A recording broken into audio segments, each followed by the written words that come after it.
Welcome to Breakthrough. Thank you for joining us. Be sure to click the subscribe button followed by the bell icon so you don't miss any future videos. I'm loved by a God who will never fail me.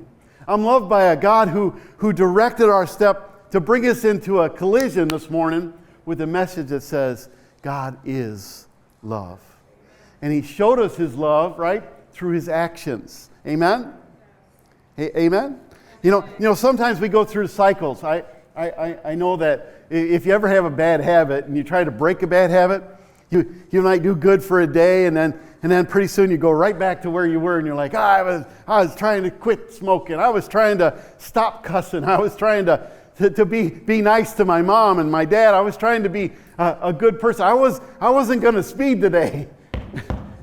I was gonna read my Bible today, but the truth is we have these cycles and we end up with cycles of sin and regret. That's what we do. We go from one sin, then we regret it. Oh, God, forgive me, and He forgives us, and we go right back and sin again, and we go right back, and we go right back, and we go right back, and it's just a big vicious circle in our life.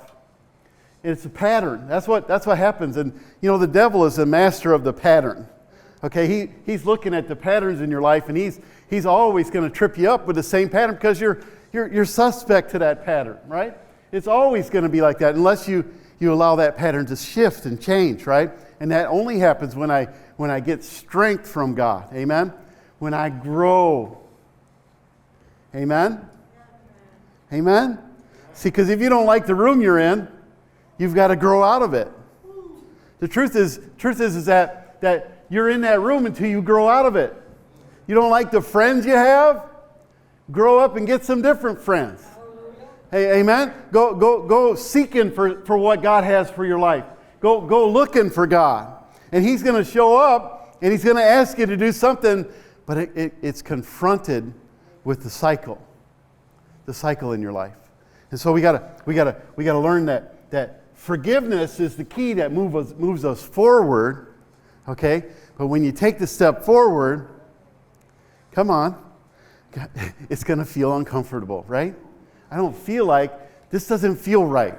It doesn't feel familiar to me anymore. And so if it's not familiar to me anymore, I end up going back to what's familiar. Thus you're stuck, right? We're stuck over and over and over. It's taking a step forward and going back because it's not familiar. This is the uncomfortable, right? But growth always calls you to be uncomfortable. And so I want to be uncomfortable, right?